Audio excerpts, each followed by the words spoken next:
The views expressed by the host documented to be almost always right 99.8% of the time.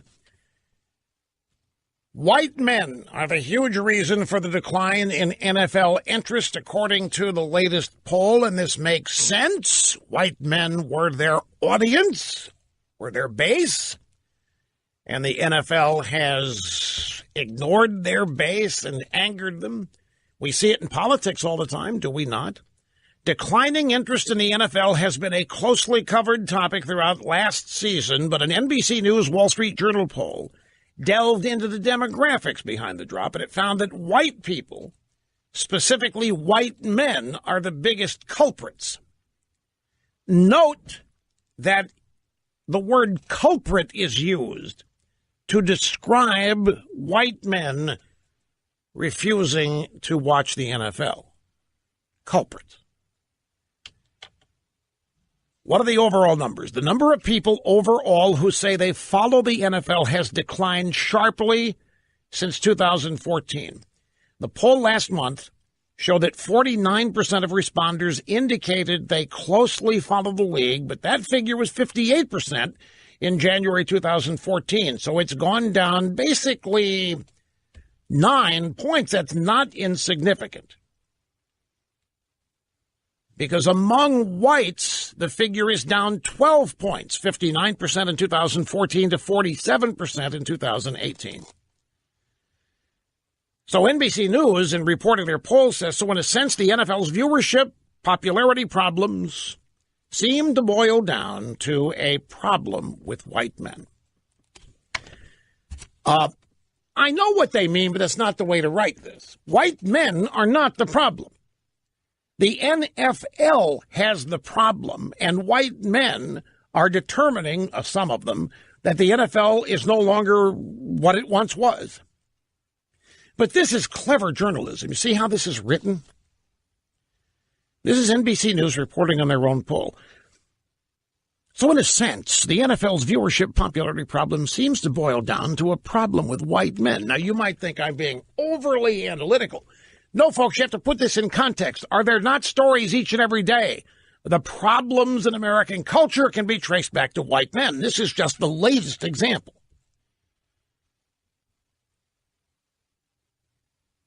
Subset of white men is white Christians.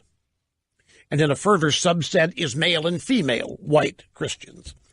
But, I mean, they are the targets. They are the focus. Whenever there is criticism of intolerance. So what they really trying to say here, what they want their readers to conclude, is that white men who used to love the NFL no longer watching it because they're a bunch of intolerant bigots who are not willing to accept the modern evolution of the culture of the NFL. And so we have an entity that is losing its audience, and the problem is the audience. And the audience is intolerant. Now, does that not fit with a consistent portrayal of white men, white women, white Christians that we have been treated to for the last 7 or 8 years intensely? White men are a huge reason for decline in NFL interest, is the headline. Okay, I can make a case that the headline's accurate. I could make a case the headline is not trying to play games. NFL's audience decline traced to lagging interest in white men. At least the problem would be pegged to the NFL. Right now, this whole story is blaming white men, blaming the audience, blaming the customer. And so this is written in such a way that it's not going to result in anything getting fixed, because the NFL is going to be assured that it's not the problem, that its problem is its audience. And I'll tell you the next thing to come. The next thing to come, mark my words on this, the next thing to happen is, and I don't know if it'll ever be stated publicly, the next thing to happen is that somebody will say, well, this had to happen sometime. The NFL's got to stay young. It has to stay hip. If it's to have a future, it cannot rely on its old audience base of white men. And so this is ultimately going to be portrayed as the NFL making a brilliant marketing move by angering its number one fan base. It won't be long before some drive-by sports liberal gloms onto that angle and credits the NFL for really being brilliant in its foresight. When the NFL knew all along what it was doing, allowing those protests. It was getting rid of the audience that nobody wants anymore. You wait, you're going to see stories like that, and it isn't going to be long. This is the first one. Drew in Lafayette, Louisiana. Great to have you, sir. How are you doing? Great, Rush. Bayou Bengal dittos. This assertion that there's some sort of racial component to explain the drop in the NFL popularity. If there is a racial component, how does that person explain the popularity of SEC football?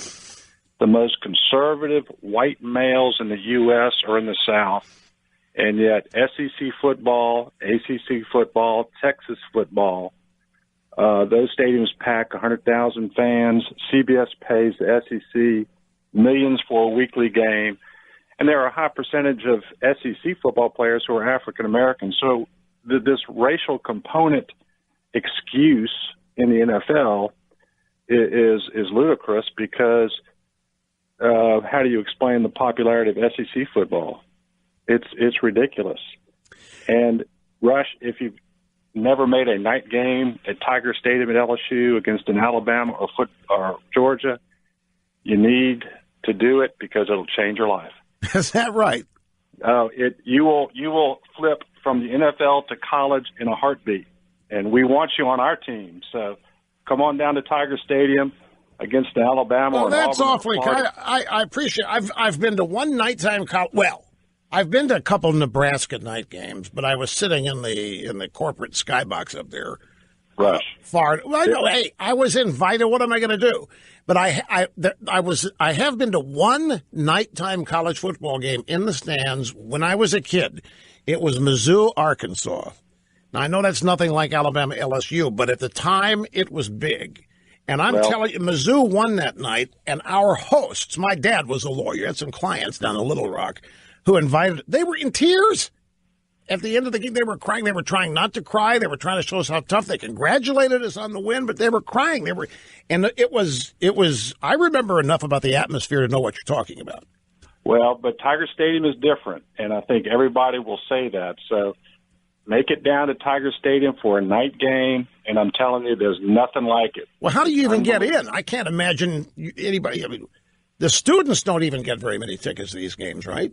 Oh, no, the students have probably about 10,000, and they get there early, and you can tell it's a big game because the aroma of bourbon kind of wafts across the field about an hour before kickoff. So then you know it's a really big game. An aroma? Aroma of bourbon. There is... there's enough that you can detect the aroma. Well... that's what they say, and it gets pretty wild there. And in a night game against a big opponent, if you I can Cook and all those other people say, it's the most unbelievable atmosphere in sports, and you need to make the game. All right. Well, I'll put it on the bucket list. I appreciate it. I want to explain to people that may not have heard what you're reacting to. There is an NBC News Wall Street Journal poll today pointing out the NFL's rating problems are really not the NFL's. The number one demographic the NFL has lost is white men. And they're called culprits in this story, and they are blamed. The NFL is not cited as the reason white men are watching less of the NFL. White men are watching less. It doesn't say this, but you can't help but infer it, that white men have become a bunch of intolerant bigots. And it's related to the kneel down, taking a knee, protesting the anthem and the flag. And it is clearly this story and poll is clearly meant to identify white men as being intolerant of that. And that's why they're watching the NFL less. But the way the story is written and the way the poll is reported, it's not reported as a problem for the NFL. It's not the NFL's fault. It's that demographic. And this word is not used. You have to know how to read these stories, folks, to understand the impact on your average low-information voter reading this stuff. The average low-information voter is going to think that the problem the NFL has is a bunch of intolerant old white guys who refuse to modernize and tolerate behavior and beliefs that are different from their own. And if I'm right, it won't be long before we see some stories praising the NFL for not buckling to the pressure from these aging white guys, because the NFL's future is not them. The NFL's future is the young demographic made up with the rapper industry and so forth. And the NFL knew that it was going to take it on the chin for a couple of years, but they had to make this transition. And they're going to be praised for not responding to the complaints of that demographic. And when that series of stories happens, that's when you will know that my interpretation of this is right. I mean, you don't have to wait for that. You can trust me now. But that'll prove it to you when it happens.